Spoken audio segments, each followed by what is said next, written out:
Assalamualaikum warahmatullahi wabarakatuh.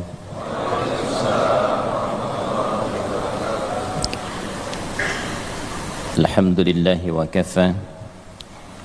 Wassalatu wassalamu ala rasulillahi nabiyyina wa sayyidina Muhammadin al-Mustafa wa ala alihi wa sahbihi wa dhurriyyatihi wa ummatihi wa man wafa wa ba'd.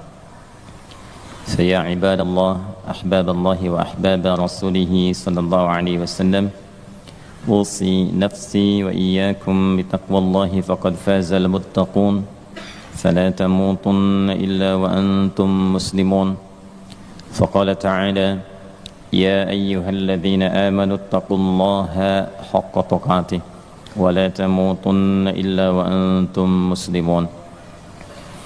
Hadirin sekalian, alhamdulillah kita mengawali pertemuan di subuh ini dengan bersama telah melalui dalam penunaian salat subuh berjamaah.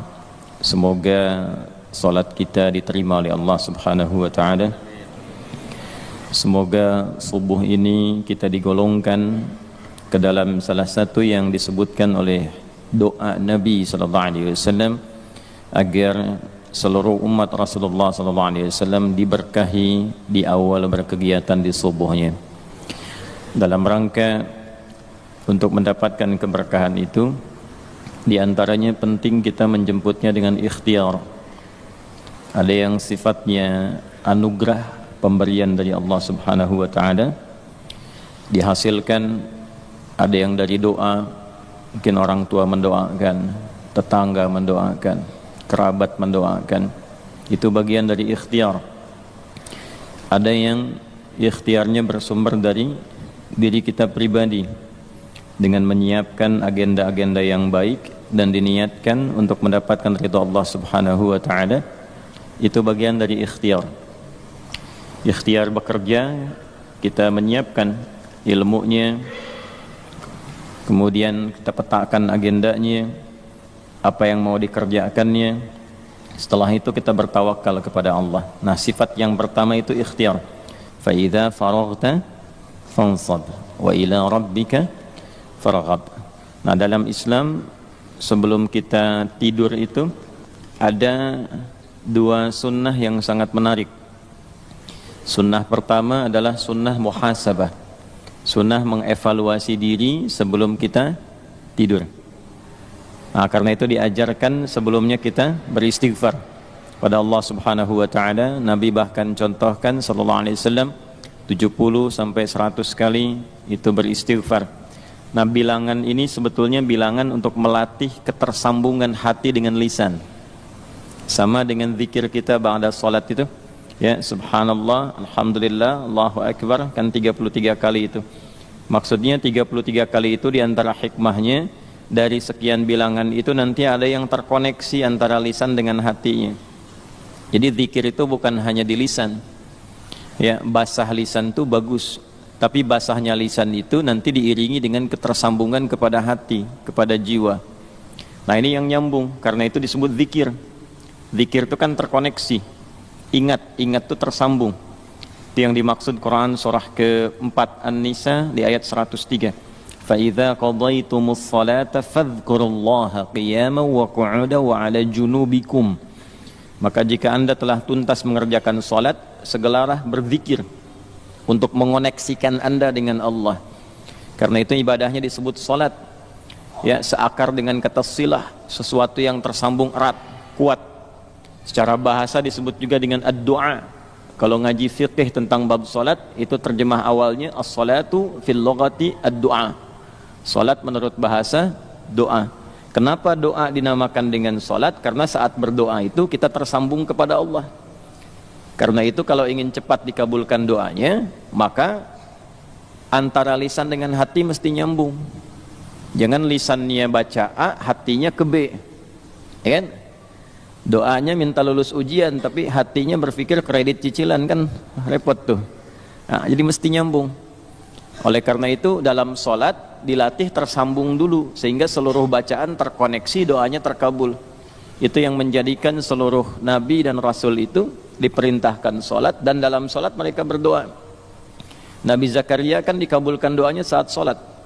Hunalika da'a Zakaria rabbah qala rabbi habli min ladunka dzurriyyatan thayyibah innaka sami'ud du'a. Fanadathul malaikatu wa huwa qa'imun yusalli fil mihrab anna Allah yubashshiruka bi Yahya. Quran surah ketiga Ali Imran ayat 38 sampai 39. Ya, Nabi Musa itu saat menerima awal wahyu diperintahkan mengadu pada Allahnya lewat salat. Quran surah 20 ayat 14. Innani anallahu la ilaha illa ana fa'budni wa aqimis salata li dzikri. Nabi Isa itu baru lahir, perintah pertamanya itu salat. Ya. Quran surah ke-19 itu Maryam ayat 31 sampai dengan 33 itu. Wa ja'alani mubarakan aina ma kuntu wa awsani bis shalah. Nabi Ismail alaihissalam sampai mewasiatkan pada keluarganya supaya konsisten salat agar terus terkoneksi dengan Allah. Saya selalu memberikan logika begini. Kalau Anda itu punya koneksi dengan pejabat, aksesnya mudah kan? Gitu. Punya koneksi dengan DKM ini aksesnya mudah ke masjid tuh. Ya. Baik. Nah, punya koneksi dengan Allah apa yang sulit bagi Allah? Nah, Nabi Ismail alaihissalam itu mewanti-wanti keluarganya dan meminta bahkan memerintahkan mereka konsisten menjaga salat. Itu diabadikan di Al-Quran surah ke-19 Maryam di ayat ke-55. Wa kana ya'muru ahlahu bis-shalah. Dan adalah beliau itu kana kan bisa mengatakan begini di luar Al-Quran, wa amara ahlah. Tapi kadang ada kana di situ bertemu mudhari'. Ya, kana bertemu dengan mudhari maknanya dua. Ya, yang pertama yadullu 'alal 'adah, menunjukkan pada kebiasaan.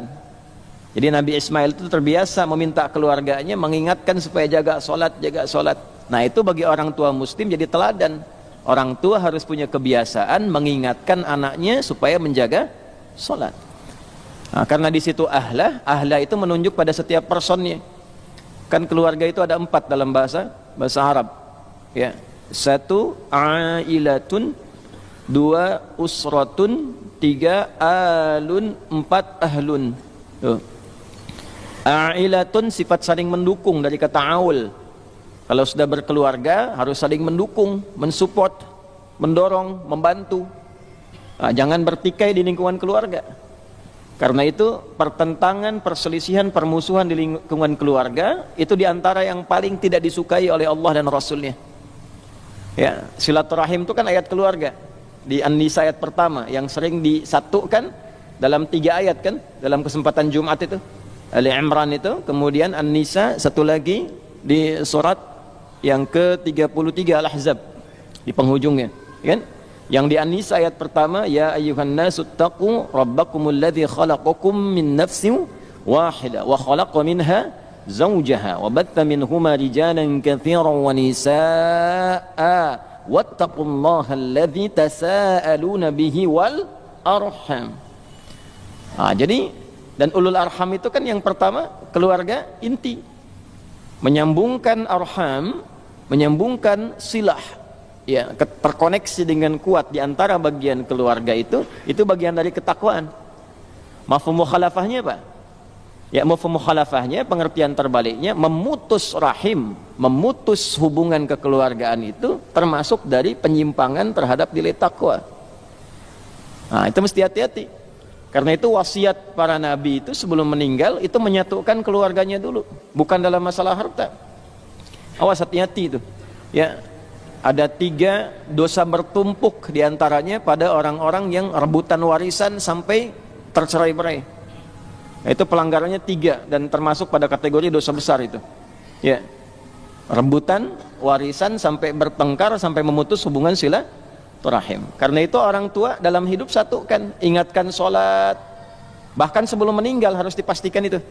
Ya, itu ada di Al-Quran surah ke-2 Al-Baqarah di ayat 132. Am kuntum syuhada'a idh hadara Ya'qub al-maut idh qala li banihi ma ta'buduna min ba'di qalu na'budu ilahaka wa ilaha abaika Ibrahim wa Ismail wa Ishaq ilahun wahidah wa nahnu lahu muslimun. Apakah kalian pernah dengar kisah, pernah tahu tentang cerita bagaimana Nabi Ya'qub itu menjelang wafatnya beliau kumpulkan anak-anaknya, keluarga besarnya. Kalau besok lusa bapak meninggal, iman kalian bagaimana? Salat kalian bagaimana? Pak, jangan khawatir, kami akan konsisten menjaga tauhid, iman kami menyembah Allah ya seperti generasi bapak dan kakek moyang kita itu menjaga itu semua. Nah, Nabi Ya'qub kan anaknya siapa? Ishak. Ya? Nabi Ishak kolega ke sampingnya siapa? Nabi Ismail. Ayahnya siapa ke atas? Nabi Ibrahim. Makanya disebutkan dari situ 3 turunan. Ya, Ya'qub, Ishak, kemudian ke Ismail sampai ke atasnya Ibrahim. Nanti itu turun ke atas, turun ke bawah. Di warisan itu kan atas, bawah, kanan, kiri, itu yang pokok, ashabul furud namanya. Nah, itu yang dijaga ahlunnya. Nah, itu aul namanya. Apa? Aul. Nah, kemudian yang kedua ada usrah. Usrah itu keluarga menunjuk rahasia yang terdapat di dalamnya, sirrun. Jadi kalau sudah berkeluarga, kejadian-kejadian di dalam rumah yang pokok jangan dibuka keluar. Nah, terutama ibu itu Bu ya. Ada di surah keempat An-Nisa Bu, ayat 34. Ya. Fas-salihatu qanitatun hafizatu lil ghaibi bima hafizallah. Istri-istri yang salihah itu taat kepada Allah dengan cara menaati suaminya sepanjang suaminya menunjukkan dan meminta pada yang baik yang dibenarkan oleh agama. Lalu menjaga rahasia keluarga agar tidak terbuka keluar, terutama ketika tidak sedang bersama suami. Nah, laki-laki juga sama. Kenapa ditekankan pada perempuan? Karena perempuan punya sifat nasa. Karena itu diantara turunannya nisa. Ya, nasa itu senang menguraikan, menceritakan apa yang dirasakan. Jadi perempuan itu sependiam apapun, kalau ketemu temannya bisa ngobrol. Nah, kadang yang diobrolkan itu yang tidak harus dibuka. Nah, sekarang tidak ada teman, ada media sosial, bikin status. Ya, nggak nyangka ya. Nah, nyangka tuh. Yang ditunggui komennya kan Bu ya. Nah, itulah usrah. Jadi kalau ada kejadian malam, selesaikan, jangan tunggu siang, tutup. Nah, nanti setan masuk. Dan ada setan khusus menunggangi keluarga suami istri. Itu ada di Al-Baqarah ayat 102. Yufarriquna bihi bainal mar'i wa zawji. Tugasnya itu memecah belah supaya pecah aja suami istri itu. Jadi kalau ada kejadian malam, selesaikan malam, jangan tunggu siang. Sebab kalau tunggu siang, setannya makin banyak nanti ngasih informasi. Makanya kejadian di hari Ahad misalnya, di tanggal 4 Agustus, ya, kejadiannya malam, ditunggu sampai siang, itu kejadian Ahad 4 Agustus 3 tahun lalu muncul lagi. Itu akumulasi semua itu. Nah, setan begitu. Ya, kalau ditutup sampai hari kiamat tidak akan dibuka. Tapi kalau dibuka, menyelesaikannya tidak mudah. Kemudian ada Al itu keluarga dengan seluruh turunannya sampai bawah. Ya, dari mulai ayah, ibu, ke atas kakek, nenek, ke bawah, anak sampai cucu sampai cicit terus. Ya, itu Al. Ada surah namanya surah Ali Imran, bukan Ailah Imran, bukan Usrah Imran, tapi Ali Imran. Ya, Imran itu bukan nabi, bukan rasul, istrinya bukan nabi, bukan rasul, tapi sukses mendidik keluarganya, keturunan ke bawahnya sukses semua. Ya, punya anak Maryam salihah, punya anak Isa jadi nabi, jadi rasul. Kalau Anda ingin keluarganya sukses keturunan sampai ke bawah, maka setidaknya belajar dari surah Ali Imran. Nanti penjelasannya yang sempurna dari Nabi Muhammad sallallahu alaihi wasallam. Itulah sebabnya kenapa imam kita tadi baca Ali Imran ayat berapa tadi? Ayat 80 sampai 83. Ya, tadi yang dibaca barusan itu. Nah, ketika masuk 81, ya, wa idz akhadallahu mitsaqan nabiyyina lama ataitukum min kitabin wa hikmah thumma ja'akum rasulun musaddiqun lima ma'akum latu'minunna bihi wa latansurunnah qala aqrartum wa akhadhtum ala dhalikum isri qalu aqrarna qala fashhadu wa ana ma'akum minasyahidin. Paham? Tidak. Ya. Nah, ini ayat 81 itu penyempurna sifat istimewa dan keagungan yang melekat pada Nabi Muhammad sallallahu alaihi wasallam. Kita barusan diinfo Nabi lain ideal, Nabi lain jadi contoh, tapi kesempurnaan seluruh contohnya melekat pada pribadi Rasulullah sallallahu alaihi wasallam. Gampangnya begini, semua keteladanan para nabi itu terkumpul di sosok Nabi Muhammad sallallahu alaihi wasallam. Jadi Nabi Isa istimewa, Nabi Musa istimewa, Nabi Daud istimewa, ya sampai Nabi Adam istimewa. Di antara sekian nabi itu yang paling istimewa siapa? Nabi Muhammad sallallahu alaihi wasallam. Dan ini ayatnya tegas turun dalam Al-Qur'an di 3 tempat nanti. Di antaranya satu tadi Ali Imran ayat 81. Dan ingatlah, pahamilah ketika kami mengambil perjanjian komitmen dengan semua nabi yang bertugas di bumi. Nanti akan ada nabi yang paling istimewa, nabi yang melengkapi. Kalau masa kalian bersamaan dengan nabi itu, kalian harus komitmen membantu dakwahnya dan menolong kemudian kepribadian dan tantangannya. Diambil komitmen. Kalau mereka menyatakan iya, baru diangkat jadi nabi. Tuh, dikasih kitab, kasih hikmah. Ya, tsumma ja'akum, ya. Kemudian kalian datang setelah itu diberikan kitab, kemudian diberi hikmah. Setiap nabi bawa risalah, ada petunjuknya, ada penjelasnya. Tapi semua dari kejelasan itu harus menyampaikan pada umatnya. Harus disampaikan. Kalau nanti datang seorang nabi penutup istimewa, cirinya begini, jelas di cirinya disebutkan. Ada nama sifat. Makanya Nabi Isa mengatakan di antara nama sifatnya Ahmad. Quran surah 61 ayat ke-6. Wa mubasysyiran bi rasuli ya'ti min ba'di ismuhu Ahmad. Nabi Isa itu kan 600 tahun sebelum kelahiran Nabi Muhammad sallallahu alaihi wasallam. Ya, dan ini enggak masuk akal. Mana ada orang menyampaikan dengan gembira, orangnya belum hadir. Ya, Ustaz Hunaifi ke tetangga nyampaikan, alhamdulillah, anak lahir, namanya siapa? Ahmad. Kapan lahiran? Nanti 6 tahun lagi. Orang pasti bingung. Tapi Nabi Muhammad tidak, belum datang sudah gembira orang ngabarkan. Dan yang ngabarkan Nabi dan Rasul. Ini keutamaannya. Nah, karena itu berbanggalah, bahagialah kita termasuk yang dipilih oleh Allah menjadi umat Nabi Muhammad sallallahu alaihi wasallam. Nah, di antara tuntunan beliau yang harus kita ikuti untuk mewujudkan kebanggaan itu adalah salah satunya coba ikuti saran Nabi untuk mempersiapkan diri dalam setiap kegiatan yang akan kita lalui. Nabi senang orang siap-siap. Karena itu salat pertama disebut dengan subuh, seakar dengan kata asbah, artinya menyiapkan satu rencana yang terukur. Nah, jadi dari malam sunnah pertama istighfar supaya tidurnya tenang. Istighfar, astagfirullah, paling singkat tuh, sampai terkoneksi, nyambung dengan hati. Kalau hati sudah merasakan dosa, nanti ada getaran dari ujung kepala ke ujung kaki.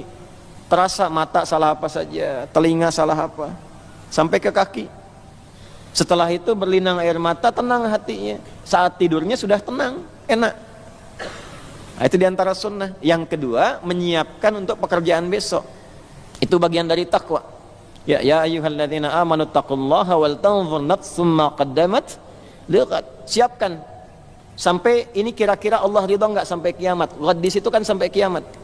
Besok kerja saya apa? Kerjanya ada pelanggaran yang enggak disukai Allah enggak? Gajinya memang besar.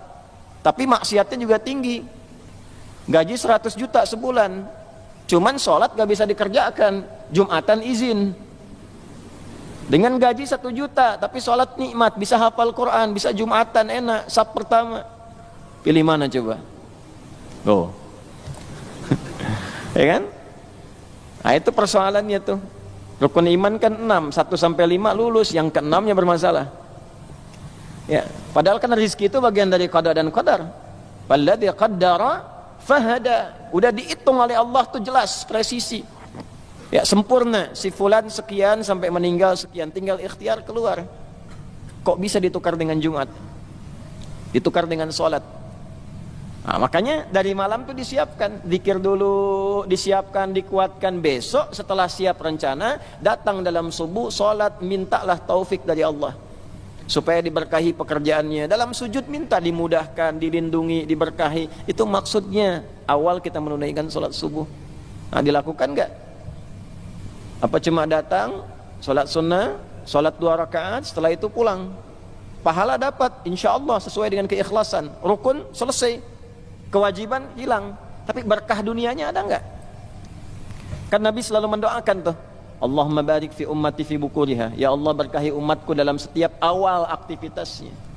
Nah, ikhtiar menjemput keberkahan itu salah satunya menyiapkan agenda itu dan memohon kepada Allah taufik untuk memudahkannya. Jadi besok-besok kalau subuhan lagi, kalau masih hidup besok, kan kita tidak tahu kapan pulang, ya.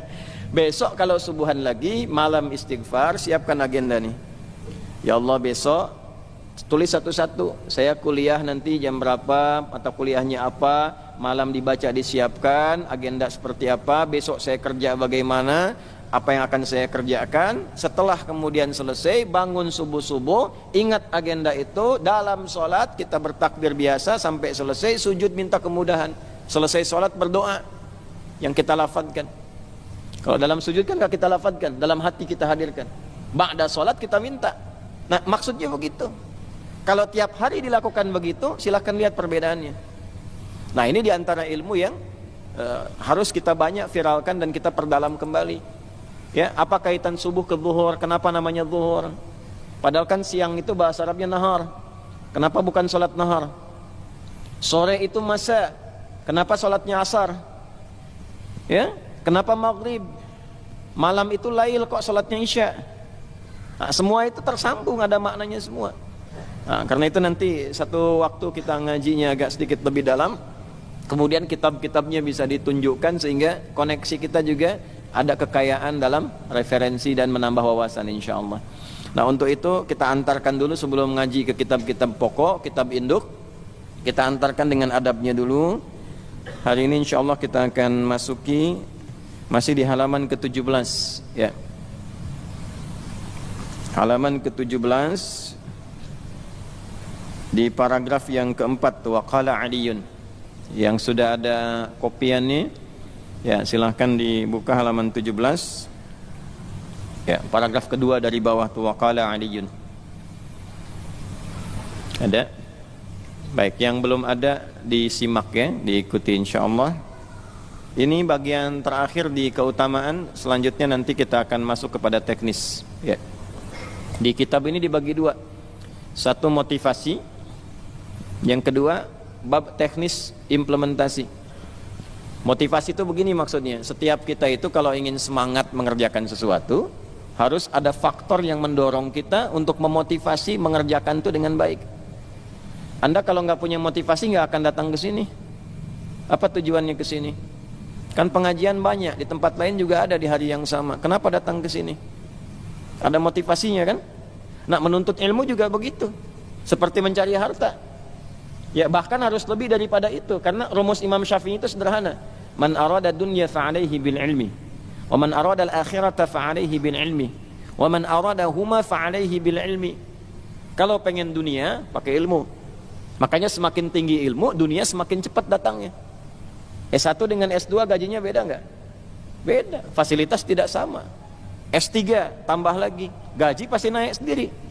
Fasilitas akan beda. Enggak mungkin S3 fasilitasnya di bawah ya daripada yang S1, kecuali ada bakat ilmu lain yang melebihi kapasitas S3 itu.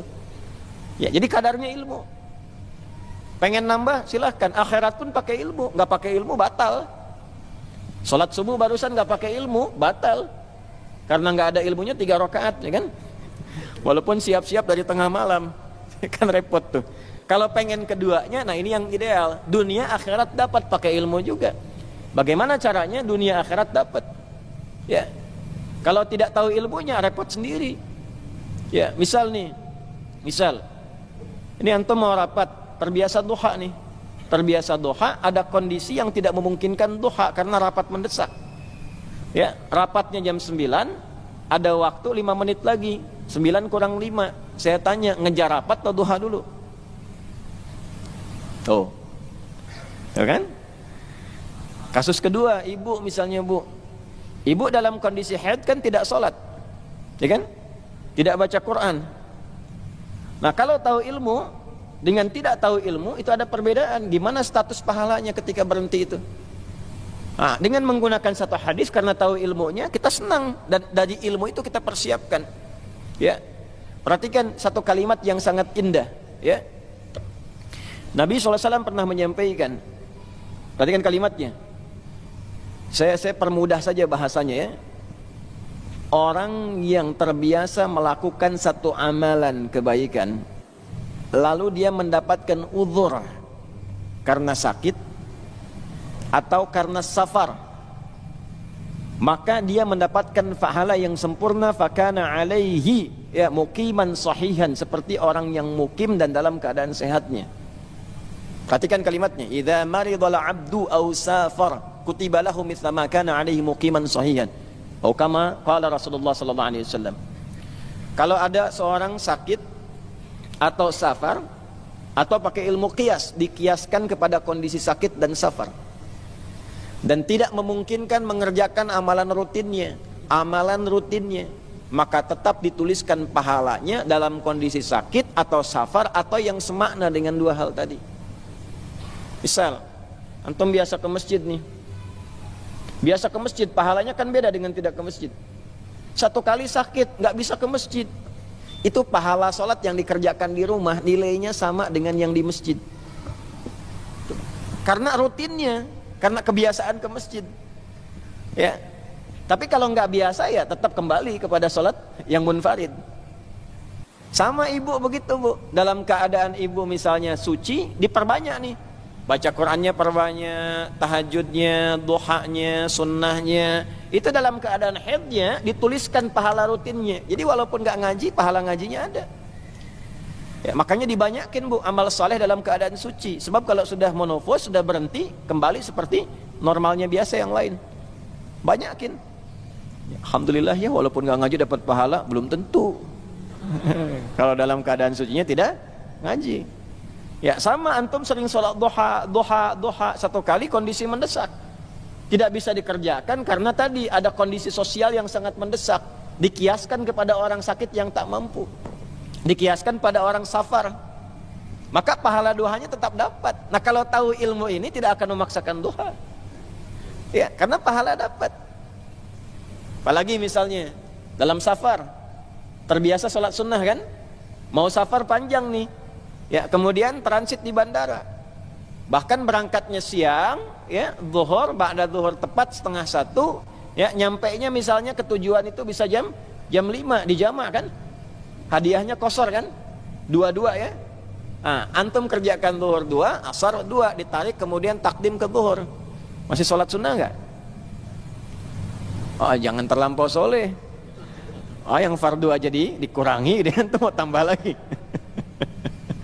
Nah ini kalau pakai kosor. Tapi ketika anda kosor pun hitungannya 4, yang sunnah tetap masuk, ditulis pahalanya gitu. Berdasarkan apa? Hadis tadi, karena kebiasaan rutin mengerjakannya. Makanya selama hidup rutinkan amalan-amalan tambahan yang sunnah, bacaan yang sunnah, supaya saat dalam kondisi tertentu tak bisa mengerjakan, pahala tetap dapat. Nah itulah ilmu. Jadi ada motivasi. Kalau kita paham dengan itu, motivasinya semakin meningkat. Yang tidak punya motivasi akan berbeda. Kalau nggak tahu keutamaan tahajud, nggak akan bangun malam. Kalau nggak tahu dahsyatnya Al-Quran, tidak akan mau mengkaji ya. Karena itu yang pertama, butuh kita motivasi untuk bisa mengoptimalkan semangat kita belajar. Yang kedua, teknisnya bagaimana memulai belajar itu supaya satu, yang dipelajari berkah, yang kedua cepat untuk dipahami, yang ketiga mudah untuk diamalkan. Nah inilah yang menjadikan para ulama menulis kitab-kitab pengantar sebelum ke kitab induk. Di antara kitab pengantar yang ditulis oleh ulama kita yaitu Adabul Alim wal Muta'allim karya Hadratus Syekh Muhammad Hashim bin Asy'ari. Sekarang kita sudah masuk di halaman ke-17 di paragraf yang keempat. Nah kalau sudah paham itu, mari kita baca kitabnya. Jadi ini kita baru mulai ini. Bismillahirrahmanirrahim. Qala al-muallif rahimahullahu ta'ala, penulis kitab ini menyampaikan, semoga Allah merahmati beliau dan menambahkan cahaya di alam kubur dari apa yang kita kaji ini. Wa qala Aliun karamahullahu wajhah, dan Imam Ali bin Abi Thalib karamahullahu wajhah pernah menyampaikan. Imam Ali bin Abi Thalib ini punya dua gelar. Gelar pertama gelar standar dengan sahabat lain, yaitu radhiyallahu ta'ala anhu. Gelar ini bukan sembarang gelar untuk para sahabat yang mulia, tapi gelar yang ditetapkan oleh Allah subhanahu wa ta'ala di penghujung surah Al-Bayyinah. radhiyallahu anhum wa radu an. Nah, itu. Ya, jadi yang menetapkan itu Allah. Ya, kemudian dibiasakan oleh para ulama kita supaya mengalir dua hal. Yang pertama, cahaya-cahaya kebaikan untuk mereka.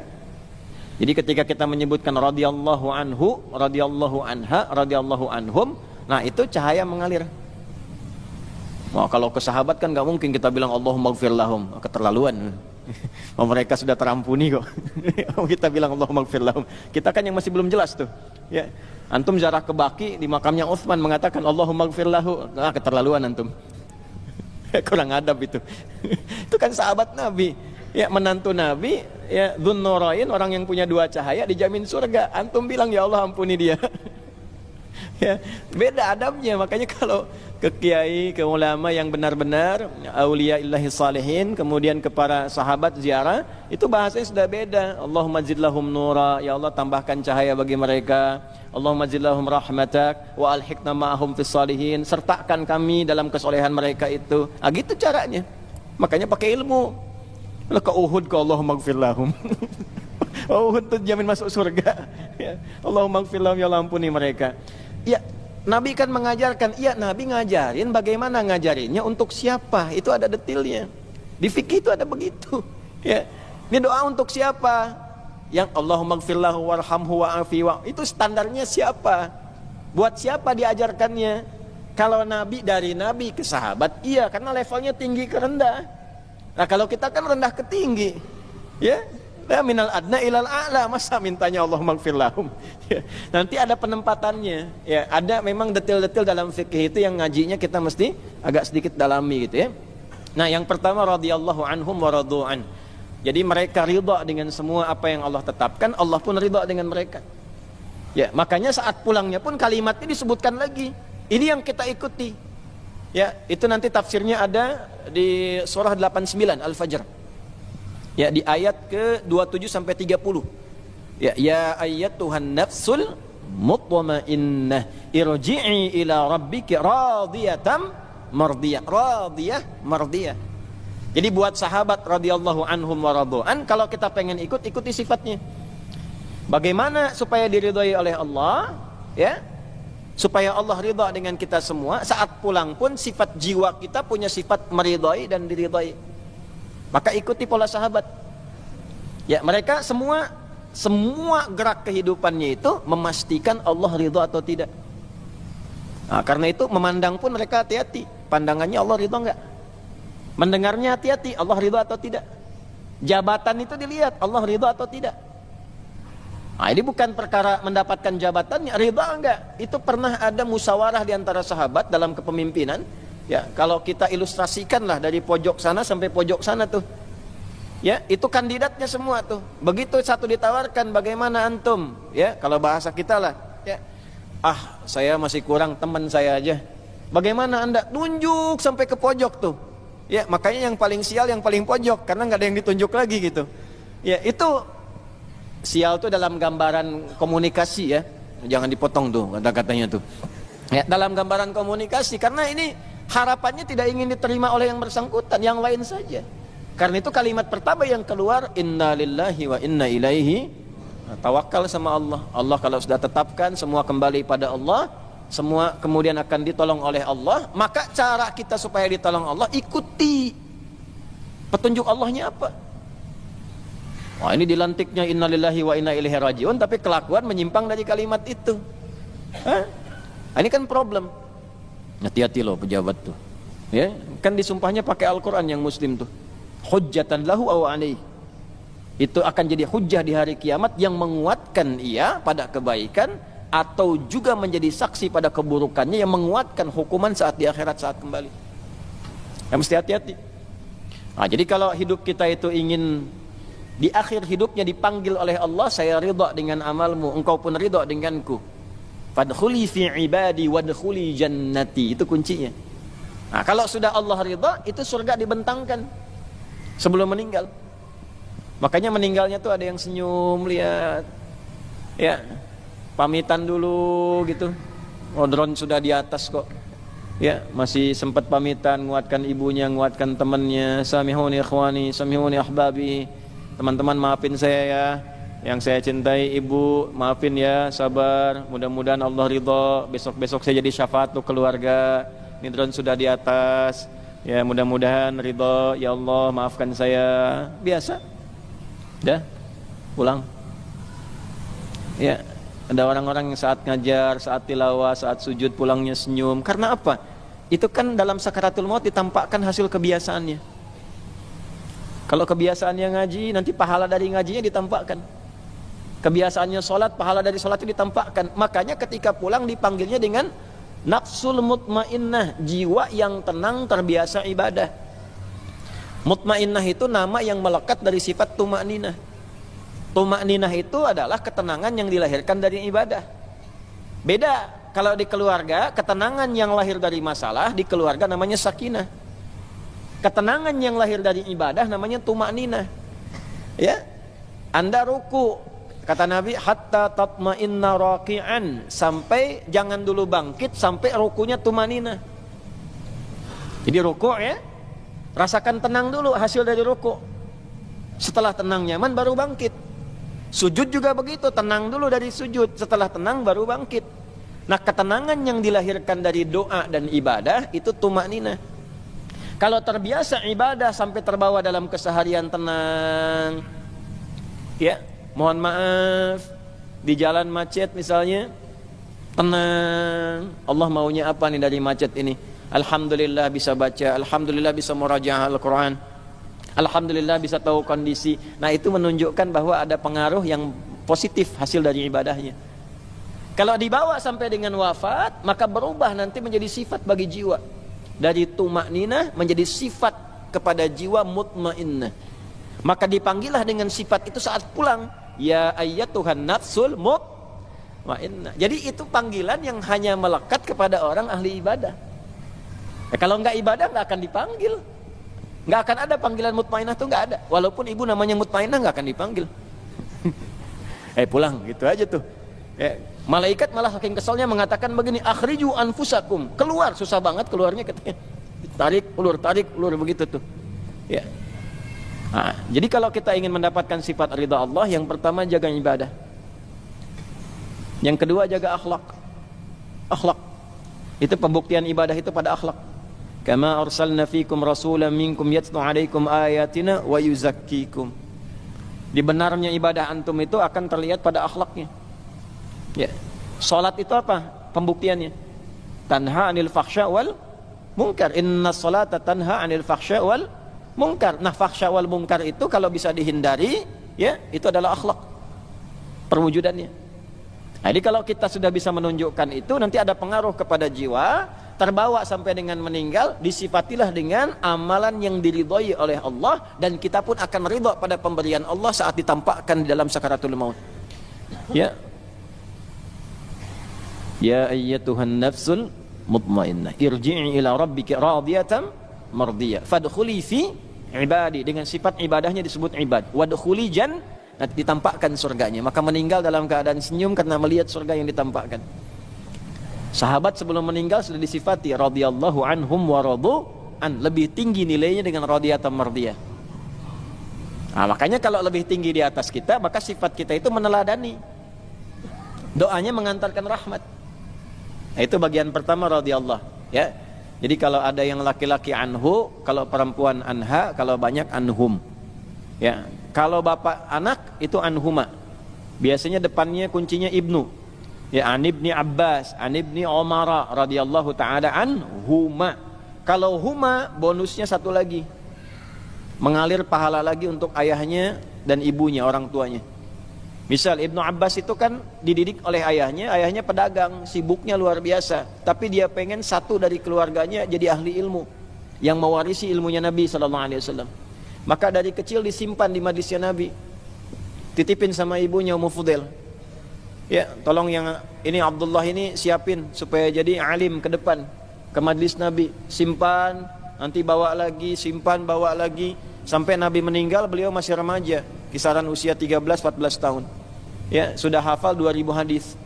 Bapaknya baru 200, anaknya 2000. Didoakan oleh Nabi, Allahumma faqihhu fid din wa alimhu ta'wil. Kemudian disebut turjumanil Quran, jadi pakar Al-Quran, jadi ahli fiqih. Nah, setiap beliau menyampaikan satu hadis dari 2000 itu pahala mengalir pada orang tuanya. Makanya disebut dalam kitab ulama radhiyallahu taala anhuma. Sebagai tanda Abdullahnya dibuang, Abbasnya dimunculkan. Karena inisiatif mendidik anak itu datang dari orang tuanya. An ibni Abbasin. Ya.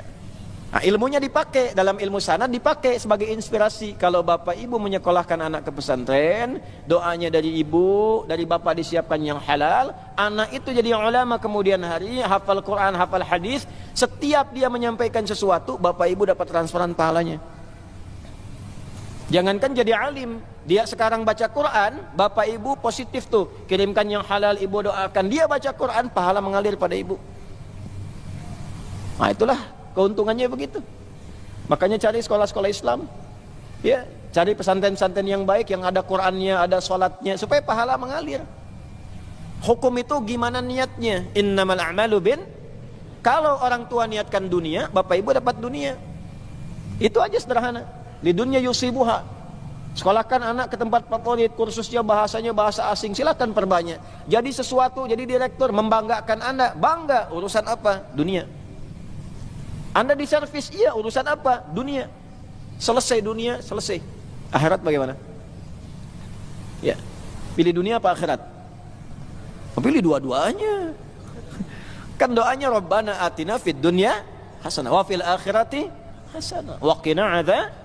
Nah, makanya cari pesantren yang bagus. Quran diajarkan, salat diajarkan, kenal sunnah Nabi diikuti, sirah para sahabat diajarkan. Tidak melupakan kebutuhan-kebutuhan duniawi, konteks yang paling kini. Jadi dokter dia yang hafal Quran dan paham fikih kedokteran. Masa yang mengandung perempuan yang periksa laki-laki? Paham dengan baik. Jadi arsitek yang hafal Quran, jadi pejabat yang hafal Quran. Ya, coba perbanyak ke depan tuh bupati yang hafal Quran, wali kota yang hafal Quran. Ya, sampai presiden ahli Quran ke atas. Kalau itu semua didapatkan, berkah kita dan tahu ilmunya bagaimana cara menerapkan dalam kehidupan, itu pasti akan berkemajuan. Yaitu radhiyallahu taala anhu. Jadi kalau ngaji hadis kita kalaupun belum ke matan, ke sanad, kita dapat inspirasi itu. Nanti Anda pelajari, Anda profesinya apa? Ingin ikut sahabat, nggak harus semuanya. Antum pedagang, mau dapat radhiyallahu taala anhu dalam dagangan, keluarkan. Utsman gimana dagangnya? Abdurrahman bin Auf gimana dagangnya? Talhah gimana dagangnya? Ya. Yang bukan profesinya, ya sudah. Ya, cukup antum ikuti keteladanan ibadah kebaikannya, yang seprofesi ikuti tian kehidupannya. Antum pengen jadi pejabat, oh gimana Abu Bakar, gimana Umar? Antum pengen karir di militer misalnya, gimana Khalid bin Walid? Gimana Abu Ubaidah Al-Jarrah? Antum pengen di ilmu, gimana sahabat Ali bin Abi Thalib karamallahu wajhah. Di antara keutamaan Ali ini ada yang kedua. Ya, ada yang menyebut begini, selama hidupnya sahabat Ali yang mulia ini selalu berusaha menjaga wajahnya, pandangannya dari sesuatu yang tidak baik, termasuk dari aurat dirinya. Ada yang mengatakan ya selama hidupnya itu menjaga pandangan dari aurat dirinya, aurat pokoknya. Karena itu dimuliakan oleh Allah wajahnya, karena selalu menjaga diri, memalingkan dari hal-hal yang tidak baik. Kelihatan gak bagus, paling, dan gak bagus, paling. Bahkan aurat dirinya pun beliau palingkan wajahnya yang mulia dari itu semua. Ya, karena itulah kemudian diantara gelarnya bukan hanya radhiyallahu ta'ala anhu, tapi yang kedua karramahullahu wajhah.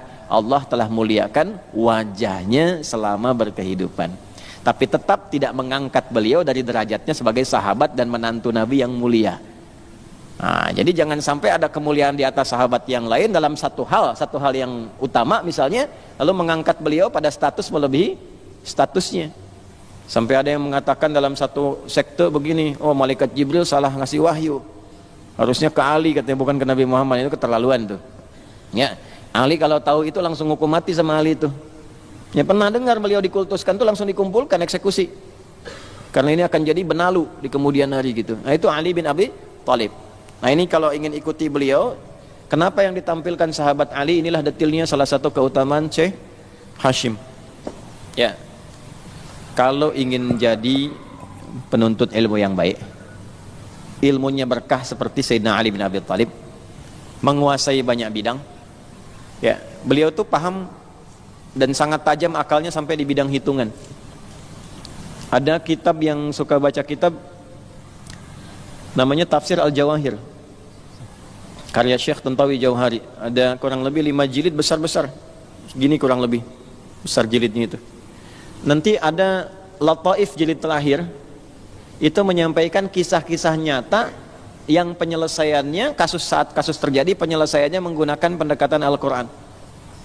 Ya, saya pernah cerita di antara kasusnya ada seorang suami mengadukan istrinya kepada sahabat mulia ini Sayyidina Ali bin Abi Thalib dan menuduh istrinya telah berzina karena baru 6 bulan sudah melahirkan.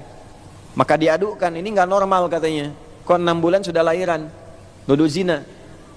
Ditanya oleh Sayyidina Ali, apakah anda punya bukti? Tidak, tapi saya punya keyakinan orang nggak akan mungkin mengandung langsung lahiran begitu.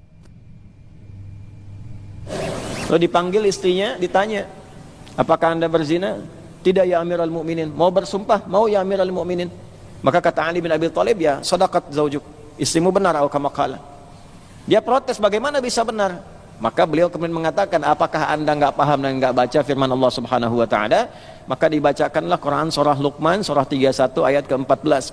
Wa wassaynal insana biwalidayhi ihsana hamalathu ummuhu wahnan ala wahnin wa fisaluhu fi amain.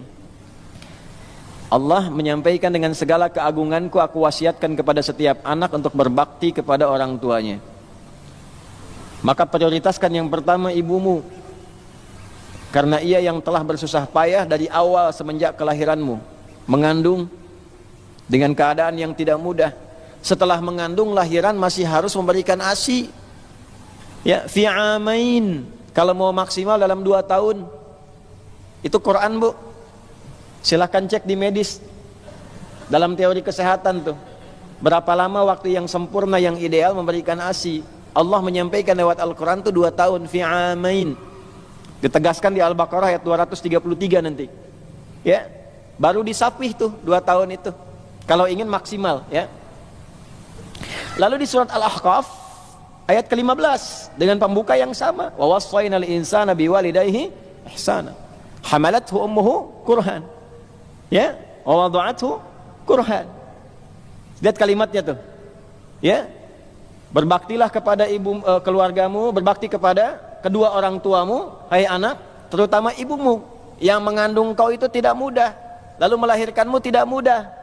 Setelah itu sampai usiamu 30 bulan mengandung dan menyapih, wa hamluhu wa fisaluhu 30 syahra, mengandung dan melahirkan, ya, mengandung, melahirkan, menyusui sampai menyapi 30 bulan. Apa anda nggak baca, ya? Kata Ali bin Abi Thalib, di dalam Quran surah ke-31 ayat ke-14, menyapih itu memberikan ASI sampai menyapi 2 tahun. Di dalam Al-Quran surah ke-46 Al-Ahqaf ayat 15 disampaikan oleh Allah, mengandung sampai melahirkan plus menyapih itu 30 bulan. Bukankah 2 tahun itu 24 bulan? Kalau mengandung melahirkan plus menyapih itu 30 bulan, dikurangi 24 bulan berapa? 6 bulan. Nah, itulah kelahiran prematur, kata Ali bin Abi Thalib. Batas standar dari situ. Jadi bayimu ini lahir prematur. Itu Ali bin Abi Thalib keutamaannya itu. Bagaimana bisa menyimpulkan begitu kalau bukan karunia Allah? Jadi ulama nggak mudah, Pak Ibu. Imam Syafi'i itu malam bisa memecahkan 300 persoalan di kediamannya Imam Ahmad bin Hanbal, muridnya. Datang ke situ bertamu, keluarganya senang, kata Imam Ahmad kepada anaknya, ini akan ada abah, bahasa kita lah gitu, ya. Nanti kamu ambil teladanannya, ambil contohnya. Begitu datang dijamu, makannya banyak, anaknya bingung. Ya, begitu malam diintip nggak tahajud, bapaknya tahajud. Begitu waktu subuh tiba, nggak berwudu kembali, langsung sholat. Ngadu ke ayahnya, bah gimana disebut hebat ini, makannya banyak begitu, ya kan? Namanya anak-anak kan, ya namanya anak-anak baru dapat 1 hadis, ya langsung menyimpulkan anak-anak, gitu ya. Kan makan yang bagus itu berapa? 1/3 untuk makanan, 1/3 untuk minuman, 1/3 untuk udara, gitu kan. Nah, anak nih menyimpulkan makannya kebanyakan nih, anak-anak, gitu ya. Yang kedua disimpulkan, ya abah tahajud, beliau nggak tahajud. Yang ketiga itu sholat nggak wudu katanya. Anak-anak tuh, ya. Bapaknya demikian, orang berilmu, alim, hafal 1.000.000 hadis. Imam Ahmad itu 1.000.000 hadis, hafal 1.000.000 hadis. Nah begini kalau orang alim, hafal, tahu adab, ya, maka bersikapnya pun dengan adab. Kata ayahnya, cobalah Ananda tanya baik-baik. Bapaknya sungkan nanya, Ananda yang tanya dengan cara yang baik, klarifikasi. Nah ulama begitu, ya. Apa yang terjadi kemudian? Anaknya nanya, duhai imam, duhai guru dari ayahku, aku melihat ketika engkau datang kok makannya banyak sekali. Dengan kata Al-Imam Asy-Syafi'i disampaikan, aku banyak makan itu karena tidak ada orang yang paling soleh di desa ini kecuali bapakmu. Kalau dia soleh makanannya pasti halal. Kapan lagi bertemu makanan halal yang diproduksi orang soleh? Nah, ada adab lain, hadis lain, ayat lain. Kalau makanan itu halal, didapatkan dengan cara yang halal, maka di dalamnya ada keberkahan. Berkahnya apa? Ziyadatul khair wastimraruhu, membawa pemiliknya kepada kebaikan. Jadi kalaupun minumnya sedikit jadi energi, dipakai ceramah bagus, pakai sholat kuat, dipakai baca Quran enak. Contoh gampangnya gimana? Antum saat Ramadan kan yang haram-haram libur, ya kan? Nggak mau nipu, nggak mau korupsi, gitu kan? Maka kecenderungan hartanya halal. Karena halal, minum teh manis seteguk aja kuat sampai puasa besok. Coba yang mau dekat-dekat subuh bangunnya kan, ya kan cuman kurma 1, ya kan? Kemudian minum teh manis, ya. Hari-hari pertama kan semua dikumpulkan saat buka, ya kan? Buah, jus naga, naga yang Cina, jus ini itu macam-macam. Terus menu wajib kan gorengan kan, kurma sunnah kan bagi orang Indonesia itu. Kumpulin semua, hari pertama masih semua dimakan. Kedua, ketiga, keempat, kelima, teh manis 1 teguk, udah sholat maghrib. Karena berkah, karena soleh. Hartanya dihasilkan dari yang soleh, makanannya soleh, minumannya soleh, kuat sampai tarawih. Nah, jadi kalau sampai sekarang makanan tuh banyak nggak kuat ibadah kayak Ramadan, tanya tuh apa yang salah itu. Nah, Imam Syafi'i makan banyak begitu karena energinya makin banyak. Begitu malam, kenapa nggak tahajud? Bapakmu tahajud itu untuk dirinya sendiri. Saya malam itu tiba-tiba terfikirkan masalah umat sampai 300 persoalan saya selesaikan. Ada masalah begini, solusinya begini. Masalah begini, solusinya begini. Ketika bapakmu sholat hanya untuk pribadinya, saya mengajar untuk orang banyak, kira-kira pahalanya banyak mana ibadah pribadi dengan ibadah sosial? Ibadah sosial katanya. Maka saya punya amalan 300 kali dibandingkan bapakmu. Nah, kurang lebih kesimpulannya gitulah dalam bahasa kitanya. Kenapa anda nggak wudu dulu sebelum sholat subuh? Ya saking tadi banyaknya persoalan, nyampe subuh baru selesai. Jadi beliau itu tahan wudu sampai subuh. Bayang ya? Nah kalau mau dapat kualitas yang seperti itu, salah satunya apa? Palingkan pandangan kita, karena ini yang paling berpengaruh kepada ilmu tuh di wajah. Makanya nggak disebut mata, nggak disebut lisan, wajah tuh ini depan. Ada 2 pengertian wajah di dalam Al-Quran. 1, wajah tuh bagian tampak depan seluruhnya, dari ujung kepala sampai ujung kaki. Udah? Dalilnya mana? Di Al-Baqarah, fawalli wajhaka syatral masjidil haram. Dari ayat 144, qad nara taqalluba wajhika fis sama' falanuwalliyannaka qiblatan tardahu fawalli wajhaka syatral masjidil haram. Muhammad, mulai saat ini kiblatmu dialihkan ke kiblat semula yang paling utama di Ka'bah Musyarrafah di Masjidil Haram. Hadapkan wajahmu ke Masjidil Haram. Wajah di situ bagian depan seluruhnya hadap kiblat. Jadi bukan wajahnya aja, wajahnya ke kiblat, badannya ke sini gitu kan. Itu salah. Ya, ini dalil yang pertama. Yang kedua, wajah yang dimaksud ini bagian depan ini. Dari sini sampai ke sini bagian dagu bawah. Contohnya ayat wudu. Ya, wudu, Quran surah ke-5 ayat ke-6. Ya.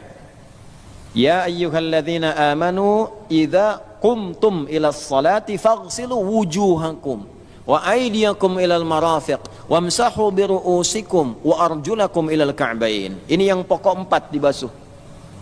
Ya, rukun wudunya 6, dimulai dengan niat, 4 ini utama, diakhiri dengan tertib. Beda dengan tayamum, di ayat yang sama. Tayamum nanti di ayat yang sama di akhirnya. Kalau tayamum cuma 2, bagian wajah dengan tangan, ini dari telapak. Ya, jadi bedakan, nggak sama antara wudu yang normal dengan tayamum. Ingat baik-baik itu ya. Ya, saya pernah dapat informasi ada kesamaan atau yang menyamakan. Nah, ini mungkin kurang tepat yang harus diperbaiki. Jadi tayamum ada caranya sendiri, wudu ada caranya sendiri. Di antara bagian yang dibasuh itu wajah. Nah, wajah tuh ini. Ya. Nah, apa kaitan dengan ilmu di sini yang dicontohkan Sayyidina Ali bin Abi Thalib? Kalau Anda ingin ilmunya bagus, cepat hafal, tidak mudah lupa, dan berkah mudah dipraktekkan, salah satunya jaga wajah, palingkan dari hal yang tidak baik. Apa bagian-bagian wajah? Nih, mata, jangan semua dilihat. Makanya kalau ngaji ke majelis ilmu tuh yang belum nikah tuh ya, mau lihat ilmu apa mau lihat calon? Ya, karena ada yang motifnya tuh cari jodoh. Ya, kalau bukan anaknya, bapaknya nyariin jodoh buat anaknya tuh. Itu ada, karena di hadis niat kan hijrahnya ada yang begitu. Awim ra'atin yankihuha. Ada yang ngajinya modus kata Nabi itu. Ya.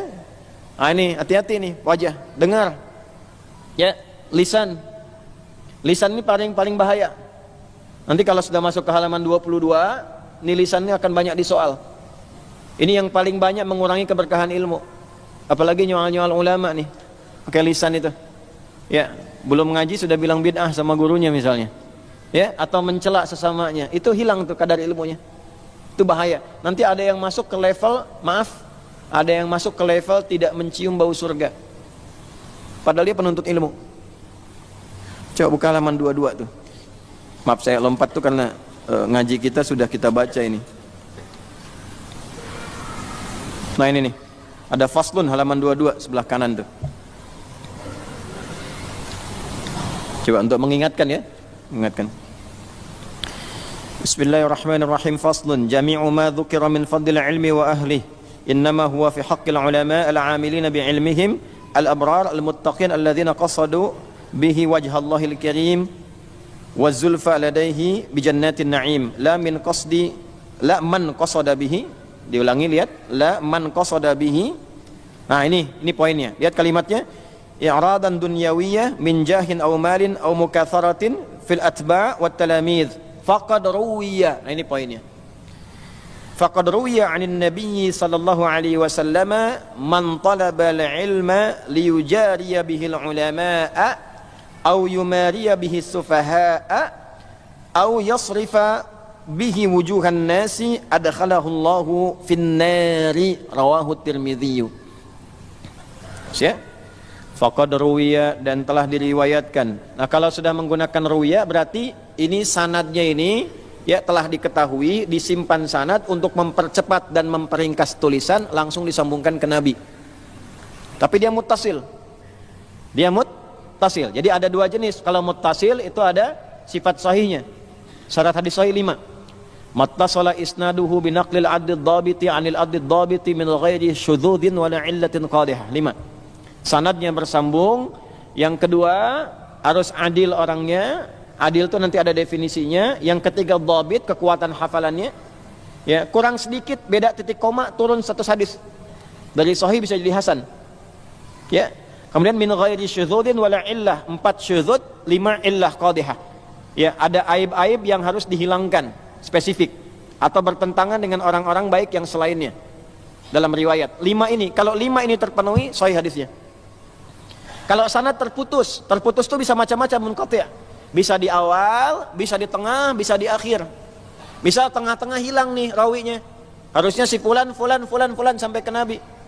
Imam Al-Bukhari menerima hadis dari Hajjaj bin Minhal. Hajjaj bin Minhal menerima dari Alqamah bin Marthad. Alqamah bin Marthad menerima dari Syu'bah. Syu'bah dari Sa'ad bin Ubaidah. Sa'ad bin Ubaidah dari Abu Abdurrahman As-Sulami. Abu Abdurrahman As-Sulami dari Utsman bin Affan radhiyallahu taala anhu. Utsman bin Affan radhiyallahu taala anhu dari Nabi sallallahu alaihi wasallam menyampaikan, perhatikan kalimatnya. Ya, perhatikan kalimatnya. Lihat baik-baik.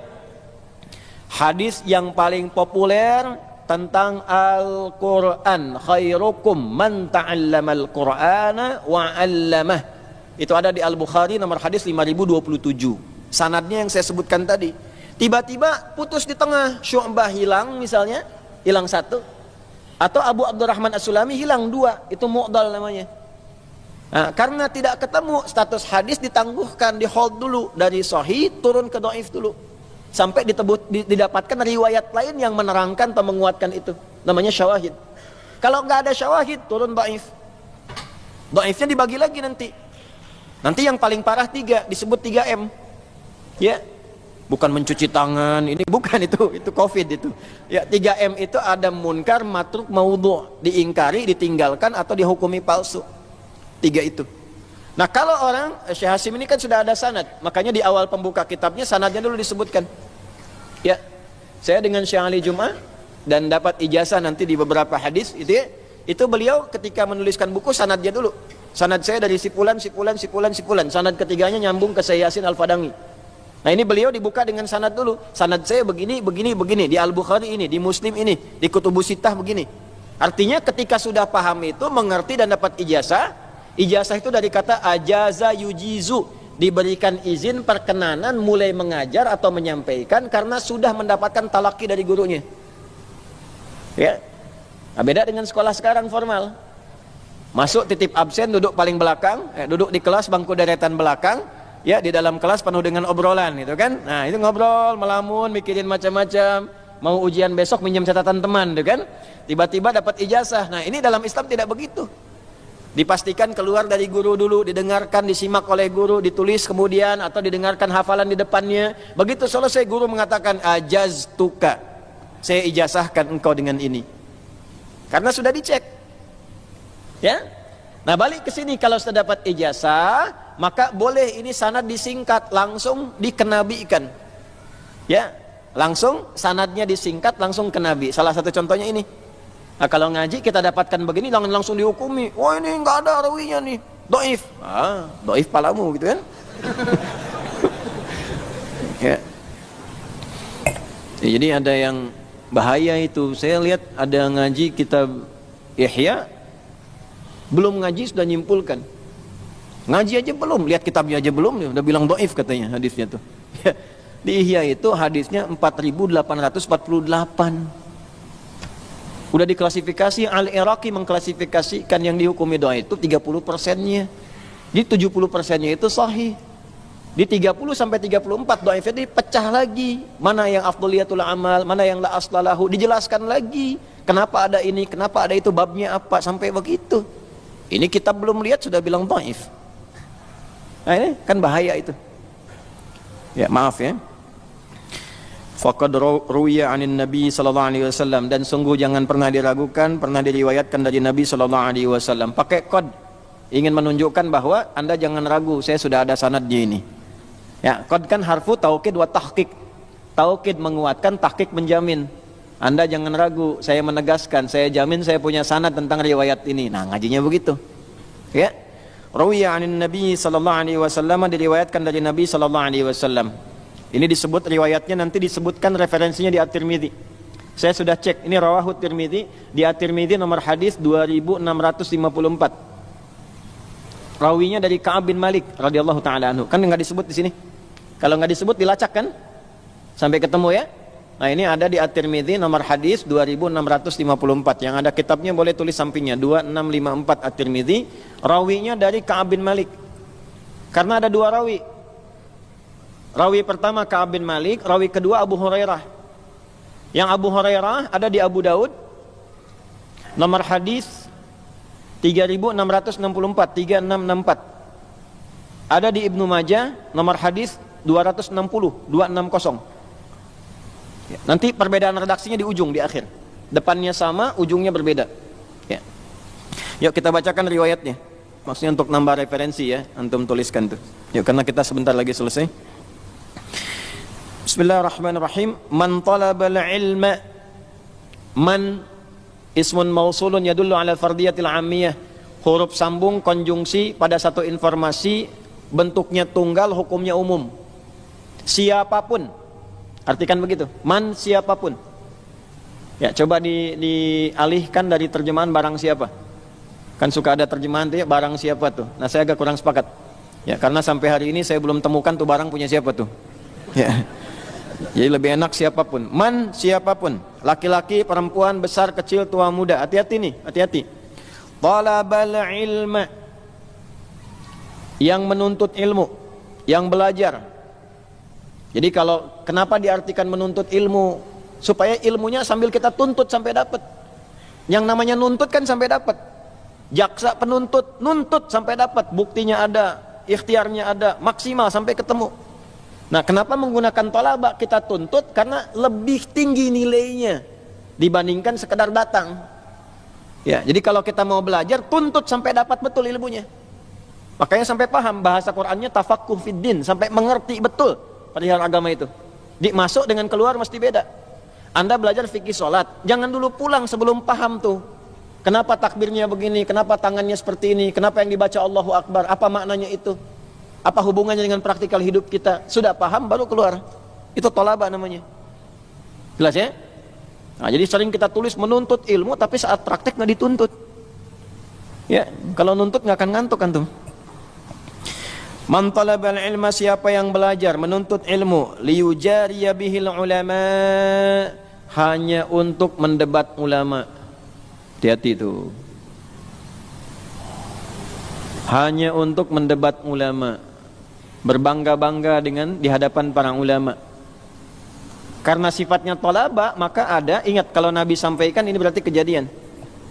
Ada orang belajar seperti serius, kelihatannya benar sambil menuntut dasar ilmunya. Jadi kalau ada dalil dia catat tuh. Ini Qur'annya dalil, hadisnya dia hafalin betul karena nuntut ilmunya. Ini dalilnya Quran, hadis. Tapi itu hanya digunakan untuk menyoal ulama. Bikin konten sengaja aja buat nyoal ulama. Gitu. Bikin status hanya untuk nyoal ulama. Jadi bangga kalau sudah nyoal si fulan tuh bangga. Padahal belajar aja baru 1 ayat, 2 ayat. Hati-hati nih kalau ada yang begini, Nabi sampaikan berarti kejadian. Ada orang belajar kelihatannya serius, paham dalil, paham tuh artinya dia pelajari tuh ngerti, catat gitu kan? Ya, pahamnya paham dalilnya, tapi kadang nggak paham cara menempatkannya bagaimana. Tapi yang paling bahaya adalah ketika didapatkan itu digunakan hanya untuk menyerang orang lain. Yang paling berbahaya untuk menyoal ulama. Kan kalau ulama levelnya sudah beda. Belajarnya terukur, sistematis. Kan 4 itu. Wala yata'allamu illa mimman takallamat ahliyatuhu. Ya, wa dhaharat diyanatuhu wa tahaqqaqat ma'rifatuhu. Ya, washtaharat siyanatuhu. 4 kata Imam Nawawi itu. Kalau ketemu ulama begini hati-hati. Hati-hati itu. Itu dagingnya racun, kalau banyak disoal bermasalah nanti. 1 pakar di bidangnya, 2 soleh orangnya, 3 ma'rifat pada dirinya, kenal Allah sehingga muncul sifat khasyah, nggak sembarangan. Dia proporsional dengan urusan dunia, ngajarnya lillah karena Allah. Ya, karena itu akhlaknya pun baik. Kalau ketemu yang seperti ini mesti hati-hati. Mesti hati-hati. Nah, ada orang belajar hanya untuk nyoal orang lain. Bahayanya yang disoal ulamanya, ustadznya, kiainya. Bikin konten hanya untuk celah ulama, celah ustadz, celah kiai, masuk ke dalam hadis ini. Ya, walaupun ulamanya salah dalam satu hal, tapi dia sengaja membuat untuk menjatuhkannya, itu yang paling bahaya. Bisa terjadi orang salah kan? Ya, inzilaqul lisan, salah nyebut ayat misalnya, oh langsung disimpulkan ternyata dia bukan seorang ahli Al-Quran, nyebut ayat aja salah nomornya katanya. Ente aja baca nggak lancar gitu kan? Bisa terjadi.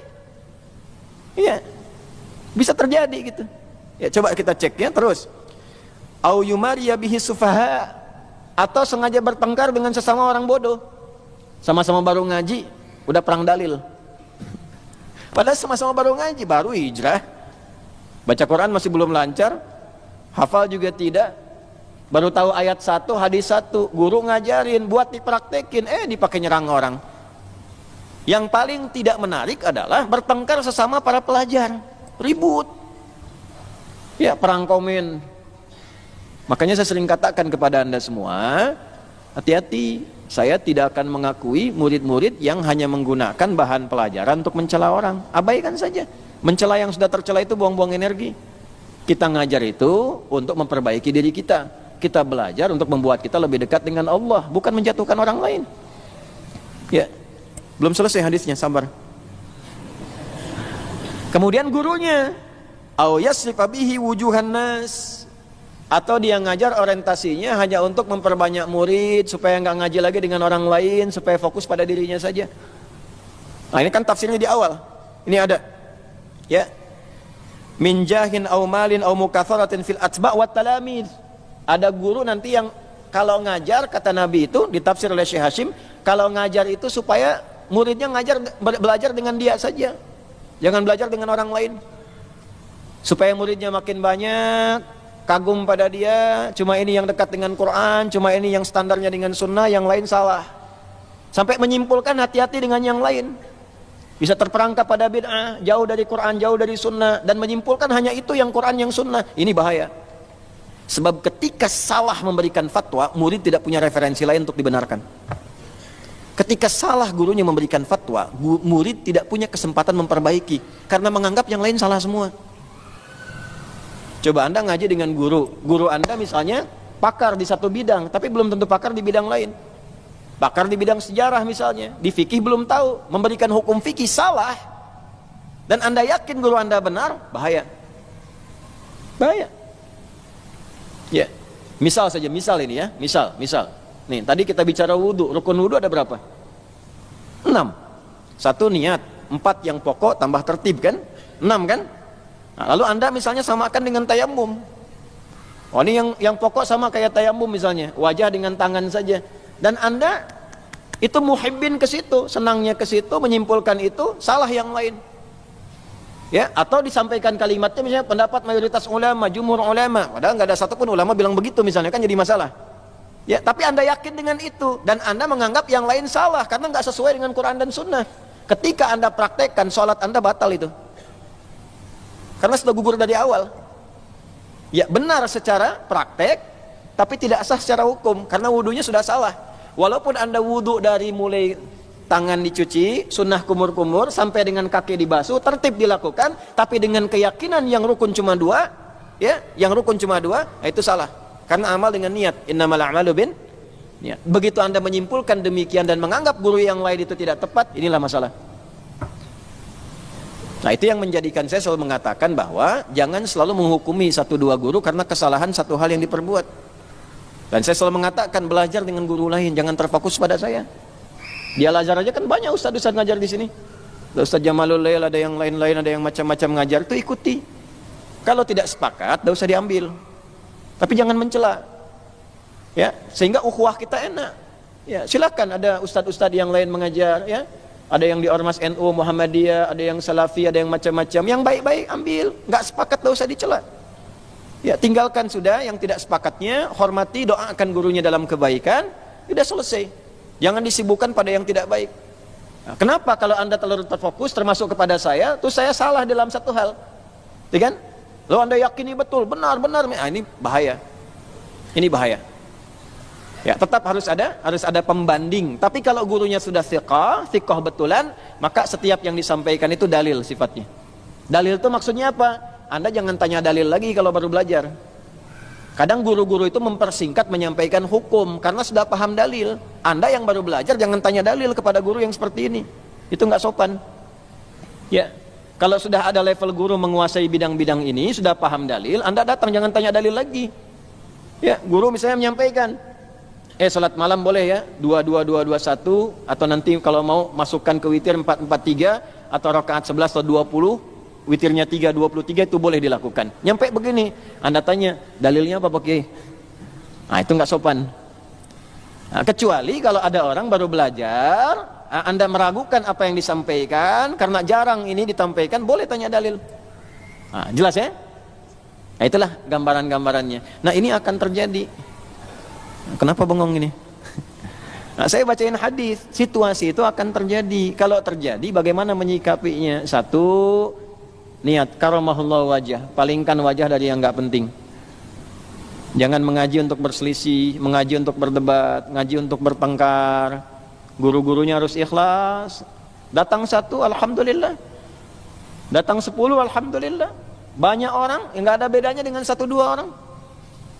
Dipanggil orang kaya, alhamdulillah. Dipanggil orang biasa, alhamdulillah. Ngajar, alhamdulillah. Nggak ada orang, ngajar juga. Kurang sehat itu. Nggak ada orang kok ngajar. Ya, nah, maka hati-hati. Ya, hati-hati ya. Nah, ini sudah berbeda ini, nuansanya sudah berbeda. Ya. Nah, ini saya perhatikan ini terjadi di era-era kekinian. Apa yang terjadi kalau ada yang seperti itu? Adkhalahullahu finnar. Allah sampaikan pada malaikat, nggak usah dihitung tuh, belajarnya nggak usah dihitung, amalnya nggak usah dihitung, langsung ke neraka aja. Kalau mau detil ke kalimatnya langsung di hadisnya, an-naru, an-naru, 2 kali disebutkan oleh Nabi. Neraka, neraka tuh orang begitu. Kalau mau ngajinya sampai ke Ibnu Majah, sampai ke Abu Daud, perhatikan kalimatnya. Ya lam ya'rif raihatal jannah. Nggak akan pernah dapat kesempatan untuk mencium bau surga. Jadi kalau ngaji cuman sekedar ngumpulin dalil buat berselisih, buat perang-perangan kata-kata, buat ribut-ribut, itu tidak akan mencium bau surga. Tidak akan memasukkan ilmunya ke dalam surganya. Bahkan nanti yang paling bahaya, kelihatannya seperti orang baik, banyak kemudian dalil yang dikuasai, tapi nanti yang keluar sifat-sifat buruk, itu disebutkan oleh Nabi dalam hadis yang lain, cuma sampai tenggorokan, nggak sampai kepada jiwanya. Ini bahaya. Ya, oleh karena itu bertakwalah pada Allah Subhanahu wa taala, ya, supaya kita dijaga oleh Allah, jaga ilmunya baik, cara belajarnya benar, dan pikiran juga dijaga. Jangan sampai saya cerita tadi antum pikirkan orang pasti si ini nih, ya, salah juga tuh. Karena wajah-wajahnya kelihatan tuh gitu ya. Ini enggak boleh, enggak boleh. Kita jauhi ya sifat-sifat seperti itu. Ya, fitnahnya makin banyak. Coba Anda bayangkan. Saya ngajar di hadapan dai-dai, hampir 1000 orang se-Indonesia. Yang hadir dai, rektor, ya, dalam pengkajian, sedang mengkaji pemaknaan. Pemaknaan diambil kotongannya 5 menit, nggak nyampe bahkan cuma 2 menit, dari pemaknaan menjadi penamaan. Ya kan? Dari penamaan dirubah jadi hukum, dari hukum disebarkan seakan-akan seperti itu, terus orang saling berselisih dan sebagainya. Itu kan bahaya. Kita membahas asy'ara, pemaknaan, pengkajian. Dari pemaknaan berubah jadi penamaan. Dari penamaan dibikin konten macam-macam, disebarkan jadi hukum. Yang tidak ada jadi ada, ramai orang ribut. Tanggung jawabnya bagaimana? Ya. Nah, itu kan bahaya. Di hari kiamat kan bertanggung jawab semua. Bagaimana kalau dikumpulkan di hadapan Allah nanti? Pertanggungjawabannya seperti apa? Maka dari itu karramahullahu wajah dari Sayyidina Ali bin Abi Thalib mengajarkan pada kita, pada yang tidak penting gak usah dikonsentrasikan ke situ. Itu tanda kebaikan seseorang. Min husni islamil mar'i tarkuhu ma la ya'ni. Orang Islam yang baik itu meninggalkan yang tidak penting. Tadi ngaji apa sama Ustaz Adi? Karramahullahu wajah. Kan gak enak gitu ya. Nah, kita bacain dulu nih apa kata Imam Ali bin Abi Thalib, baru kemudian kita tutup. Kembali ke halaman 17. Wa qala Aliyyun karamahullahu wajah. Ini penutupnya. Imam Ali bin Abi Thalib karamahullahu wajah menyampaikan, kafa bil ilmi syarafan an yad'iyahu man la yuhsinuh. Cukuplah ilmu itu akan selalu mulia walaupun diklaim oleh orang yang bukan pakarnya. Maksudnya apa? Kalau belum menguasai satu hal, jangan mengklaim sebagai ahli. Karena tetap tidak akan mengungguli hakikat ilmunya, ketahuan kurangnya. Pertama untuk para ustadz ini, ya, kalau belum menguasai materi jangan maksain ngajar. Siapkan baik-baik, ngajar tuh siap-siap. Mau Jumatan siap-siap. Jangan merasa punya banyak ilmu, dikasih judul belum paham, di tengah jalan buka Google 5 menit sebelum khutbah. Gitu. Karena nanti kalau ketahuan kurangnya, ketahuan tidak baiknya, fitnah bagi dirinya. Ilmunya akan tetap baik. Ya, orang nggak paham tafsir, ngajak tafsir, tafsirnya akan tetap sempurna, tetap syaraf, tetap mulia. Yang tidak mulia orangnya. Walaupun diklaim oleh orang yang bukan pakarnya, tetap justru akan merendahkan dirinya. Ya. Profesor di bidang apa? Kalau profesornya di bidang umum, jangan mengklaim agama. Semua agama sama, menuju pada Tuhan yang sama. Cuman caranya beda-beda. Kan? Orang pasti bingung kan? Ilmunya tetap, tauhidnya tetap sempurna. La ilaha illallahnya tetap kokoh, nggak akan terganggu dengan itu. Yang hina siapa? Orangnya. Orang pasti akan bingung. Ya. Karena apa? Ilmu yang sudah terjaga itu sudah kokoh, tetap akan sempurna dimuliakan. Ketika orang datang menentang itu dengan klaim ya kemampuannya, maka yang terhina orangnya, yang dibicarakan orangnya bukan ilmunya. Ya. Malaikat yang bertanya di alam kubur siapa namanya? Hah? Mungkar dan yang mencatat amalan, Raqib dan Atid. Yang menjaga pintu neraka, Malik. Pintu surga, saya sudah bilang sama malaikat pencatat amalan Mungkar dan Nakir, jangan catat dulu misalnya kan. Bisa, orang udah tahu yang nanya Mungkar Nakir itu penanya di alam kubur, bukan pencatat amalan. Jadi kalaupun antum mengklaim seorang dengan gelar-gelar tertentu tapi menyampaikan yang kontroversial, hakikat ilmunya tetap akan tinggi, antumnya yang jatuh. Paham nggak? Ya, saya baru video callan sama malaikat maut tadi tuh, tahan dulu, kan nggak bisa. Ya, malaikatnya tetap mulia, ilmunya tetap mulia, antumnya yang jatuh. Akhirnya kan jadi olok-olokan orang kan? Ya butuh satu lah buat hiburan kayak begini kan ya kan, orang ramai kan begitu tuh. Jadi masalah. Nah, adabnya bagi kita mendoakan supaya dapat hidayah dari Allah Subhanahu wa taala, semua jadi baik, tenang dan damai. Nah, akhlaknya begitu. Nah, dapat ke titik itu tuh nggak mudah. Nggak mudah. Kalau emosi kan langsung celak, langsung begini, tidak. Niatnya mesti baik. Kalau niatnya baik, yang keluarnya baik insyaallah. Jelas ya? Oke, terakhir penutup, wa kafa bil jahli dzamman an yatabarra'a minhu man huwa fih. Ya, dan cukuplah keburukan itu akan tetap tercela walaupun orang coba menghindarinya. Ya, jadi kalau sudah buruk ya buruk, akan kelihatan buruknya. Nah, ini kembali kepada murid. Ya, sifat-sifat buruk itu hindari, karena tetap walaupun Anda ingin berlepas diri dari itu akan kelihatan buruknya. Ya, mohon maaf, saling cela itu kan tahu itu buruk. Ya, walaupun Anda bikin klaim, ini dalam rangka menghindari diri dari ahli bid'ah, ya tetap aja Anda tercela. Karena apa yang Anda keluarkan itu perbuatan tercela. Walaupun Anda ingin mengklaim diri bersih dari itu, tetap Anda akan dicela. Sebab perbuatan yang Anda lakukan sudah tercela. Oke? Misal ada seorang kiai, ya, terekam misalnya kan, dengan amalan tertentu, Anda belum paham, langsung Anda cela dan sebagainya, disebut dihukumi. Ya, lalu orang-orang protes. Tidak baik bicara seperti itu. Ini dalam rangka mempertahankan sunnah misalnya. Tetap Anda tercela.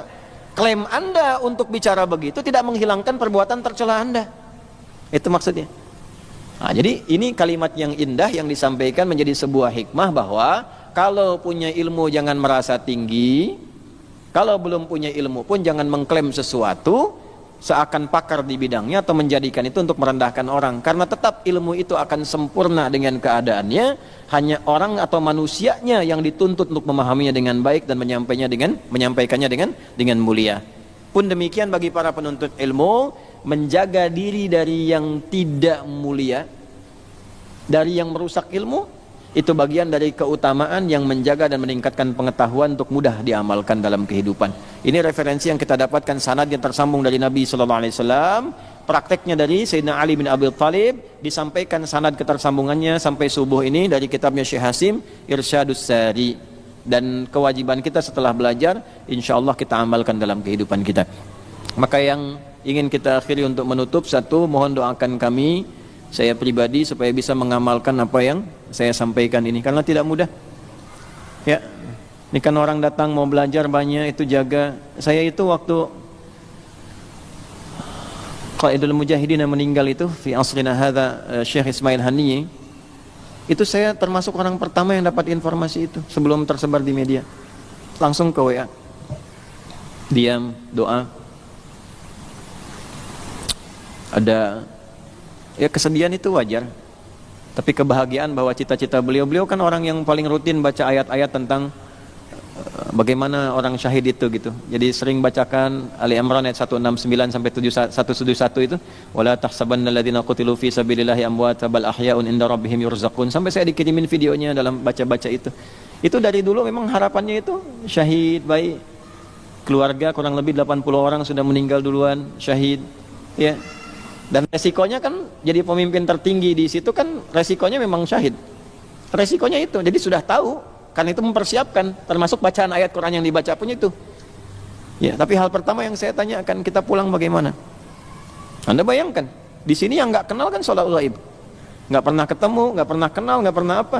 Kok bisa Allah muliakan sedalam itu? Sedunia heboh, ya, bahkan dibela dan sebagainya. Bagaimana bisa mendapatkan status yang demikian mulia? Hidup terhormat, wafatnya juga mulia, isykarima au mutsyahidah. Kita ingin viralkan kebaikan-kebaikan itu. Saya sampai nunggu seharian untuk membenarkan niat, supaya tidak cuma numpang pada berita viral. Oh, sedang viral nih, muncul seakan-akan kita ingin ikut viral di dalamnya, nyebarkan ini. Tidak, itu kondisikan hati itu lama gitu. Tahan dulu. Kita tahu masalah, tapi tahan dulu. Benar nggak niatnya nih? Niatnya ada yang lain nggak? Hanya ingin viewernya banyak, katanya itu nahan tuh nggak mudah. Sama dengan begini. Karena godaan-godaan dari para kiai, ustadz dan sebagainya itu kan godaannya 3. Ya, jah, kedudukan, supaya ingin terasa tinggi dan sebagainya, ya kan? Mal, harta benda, sehingga bisa potensial pilih-pilih tempat dan sebagainya. Kalau yang milih itu tempatnya bagus, dalam konteks materi dia datang, kalau materi kurang dia nggak datang, alasan apapun. Yang ketiga, popularitas, itu paling bahaya. Kayak gini lihat orang banyak dan sebagainya, itu kan? Itu nggak mudah itu. Kalau nggak membersihkan hati, itu tarbiyahnya nggak bagus, tazkiyahnya nggak jalan, itu bahaya. Nah, salah satu untuk bisa mendukung itu, tolong doakan, ya, supaya diikhlaskan, dijaga oleh Allah, konsisten dalam yang benar, dan diringankan hisabnya di hadapan Allah Subhanahu Wa Taala. Itu yang paling baik. Kalau saya otomatis, insya Allah saya doakan. Amanat guru saya pertama sebelum saya mengajar, nah, nanti kalau kamu ngajar lihat wajah-wajah yang ngajar itu semampu kamu. Nanti malam kamu bangun. Pagi ngajar, malam bangun. Nah, dalam sholat kamu berdoa. Bayangkanlah wajah-wajah itu. Minta kepada Allah ilmunya diberkahi sampai ke hati, mereka diringankan, dimudahkan urusannya, diberkahi hidupnya, ya, dan sebagainya. Nah, itu kalau itu kita lakukan.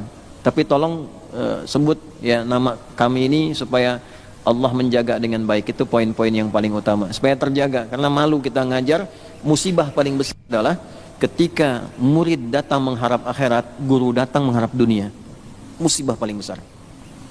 Ya, dan mudah-mudahan tidak terjebak di dalamnya.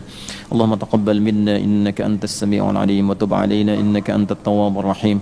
Allahumma 'allimna ma yanfa'una waffiqna bima ta'allamna linafhama bih wa waffiqna lina'mala ma fahimna ya arhamar rahimin. Allahumma ihfadna ya arhamar rahimin asli ahwalana man yuqarribuna ilaika wa ila ridhak kama tuhibbu wa tarda wakhfad biladana an Tunisia waj'alha baldatan tayyibatan wa anta tardaha.